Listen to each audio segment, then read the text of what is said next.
Tonight, we talk about fear, its origins, facing it, and stories of haunted objects.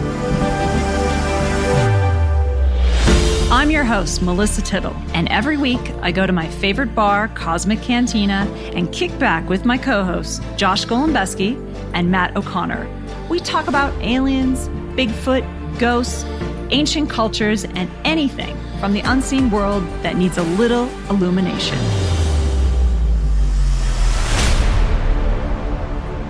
Welcome to Cosmic Cantina. I'm your host, Melissa Tittle, and tonight we are drinking a bottle of Pinot Noir. Layer Cake is the name, and it's from the Central Coast of California, and it is delicious. It's so good. It is lovely. Good. Yeah, it's good delightful. Texture. Medium-bodied. Let's hear a bit. Yeah, nice on the throat. I used to work at a winery a long time ago, but I cannot recall any good terminology, so I'll just say it's piss. It has beautiful cherry notes and a little bit of blackberry. Are you reading that from the bottle? No, I just feel that in my tongue. Yeah, cool. All right, so tonight, since we're coming up to Halloween, I thought let's talk about fear. And I came across this interesting article in Newsweek. The title is "When Did Humans Start Believing in Evil Spirits?" So that caught my eye. And then when I started reading the article, there's a big picture of this wooden carved head. It's supposed to be a demon. And it says 11,600-year-old carving may be the earliest depiction of demons, which is pretty fascinating. So this wooden carving is 17 feet tall. And it was originally uncovered in Russia in 1894, but carbon dating has dated it to 11,600 years old, which is crazy. They're suggesting this is the first man's attempt to express ideas of dark and unseen forces. Huh. It's pretty interesting. Interesting. I also read this article, and I thought it was cool that it looks like they carved it from one single giant log. Wow. So 17 feet, I mean... And it's pretty wide. I don't know if it's a redwood or not. Well, redwoods aren't in Russia, but you know what I'm saying. Big trees are in Russia. There's big trees. Everything's bigger there. So did they talk about it all, how they kind of derived the theory of what it was about? Like it was a demon, and was there other artifacts they dug up with it? Or?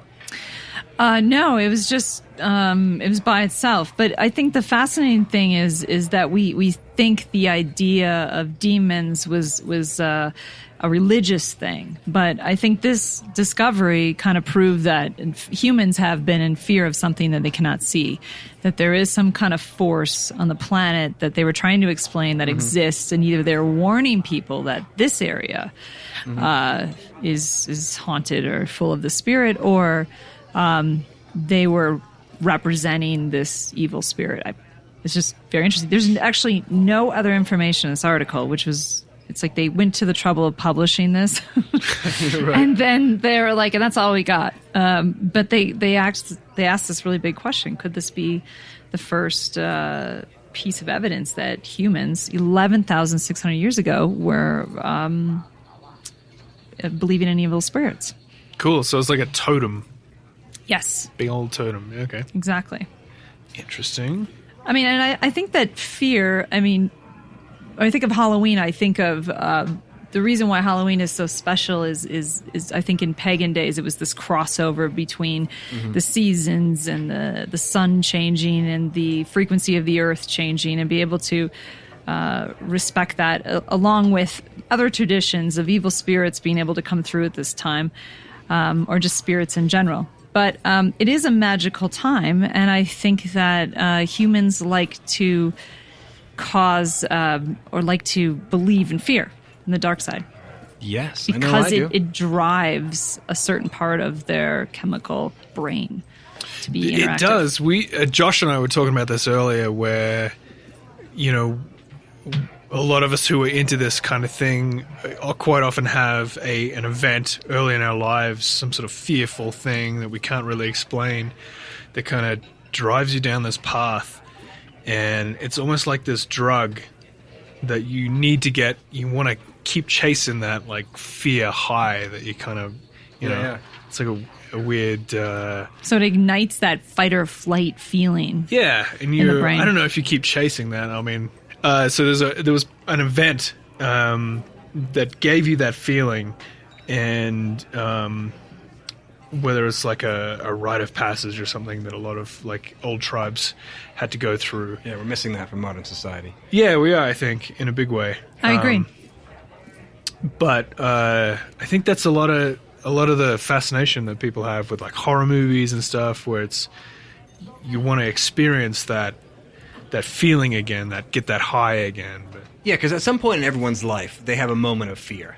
I think people in the space of the weird and the paranormal and the supernatural and UFO, a lot of Right. people, not everyone, but a lot of people have had an early childhood experience or experience in their life that drove them to get super into it. And yes, it could be based off fear. It could be based off of that feeling, because in some way it's exciting. Like, yeah, why do we like horror movies? Like, you get wrapped up in it, you're like, oh, someone's Yeah. gonna die. Oh my god, this is crazy. Why am I into Right. this? This is torture porn. What am I watching this for? You know what I mean? It's like tension Okay. porn. You know? But it's the same Stop part of the saying brain. porn. The same part of the brain that activates the fight or flight is also the happiness and excitement area of the brain. So it's very close. It's just the other end of the spectrum is, oh, I got to run because something's chasing me, versus, oh, I'm safe. But it's the same activation. So you're getting almost the same feeling and drive in your brain when you're watching a horror movie versus having a really exciting, happy moment. It's just you've created safe and unsafe. No, I think that's right on. I agree with that, and I think also that people like we don't have our those systems tested a lot in modern society. So on some level, maybe you like it because it's like in evolutionary time and evolutionary man, they faced a lot of fear with like animals. Like, what are monsters? Monsters are just bears and tigers and lions. Really, that's what they are. And that feeling that they get all the time. Chupacabras. Yeah, we don't get. So to us, we're like, when we watch a horror movie or like it's Halloween, we get into it because we're like, oh, I'm scared, and I like that. And some reason I can't figure it out. It feels a little twisted, but I kind of like that stuff. You know. Josh's scariness is so exciting for me. Yeah. The other part of my brain is infectious. activated. Do you think the idea of demons is really just a side of ourselves that we haven't been able to conquer?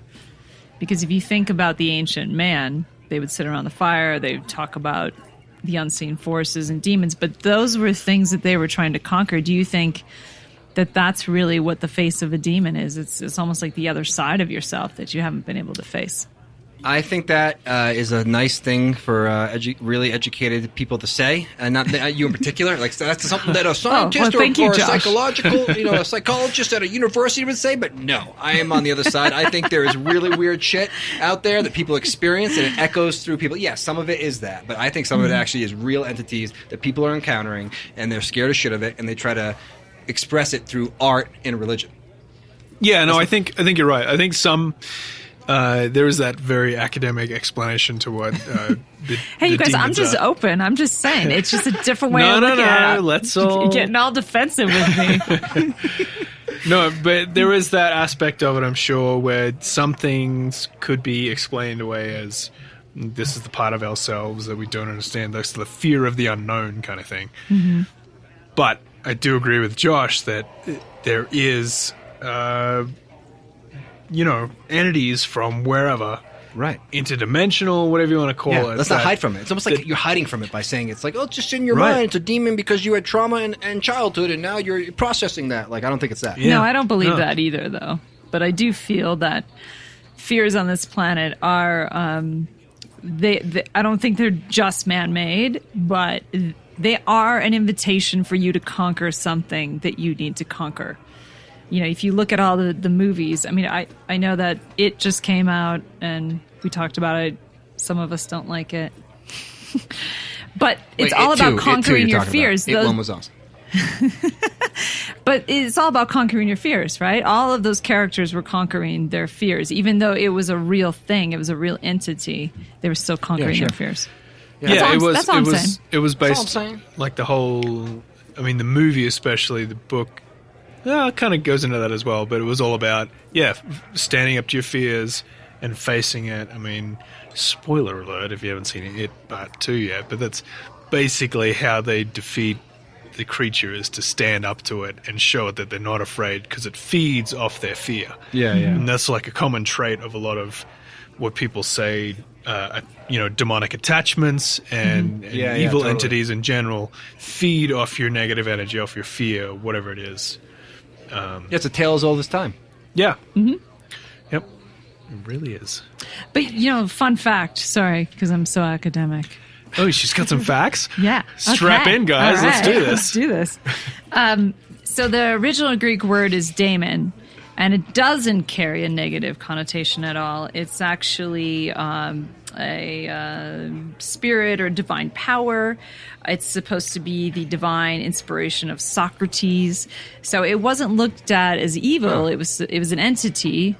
That part of it is what we think it is, an entity. But it wasn't negative. It was a positive thing. It would come and give you knowledge. So like the daemon, like the guardian angel type of thing. Yeah. Yeah. Okay. Cool. And but we all have one. Let's see here. So ancient. Oh, I got multiple daemons. I got some demons too. Christian demonology. A demon is considered a harmful spiritual entity which may cause demonic possession, calling for an exorcism. Who? By a side tangent, the Catholic Church has called for more priests who can perform exorcisms because there seems to be an increased amount of demonic possession in the world. An increased amount. But go on. That is crazy. I blame social media. No, but there is craziness going on around the world. I mean, if we step back from reading stuff that, like academic stuff, if we just step back from that for a second, there is a lot of craziness going on in the world.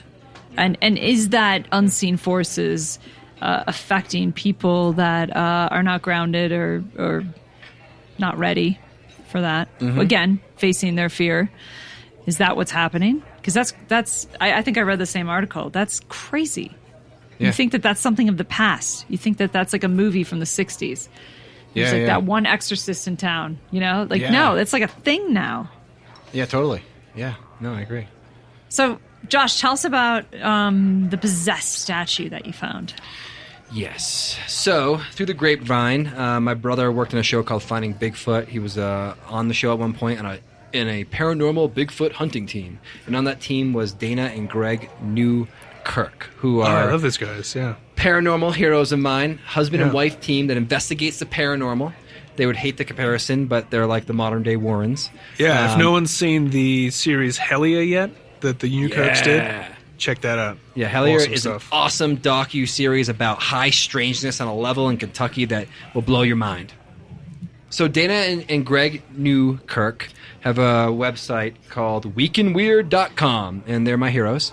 They're paranormal investigators who have been on TV shows. They investigate weird stuff. They write articles. They do live shows of really crazy stuff that I'll get into in a second.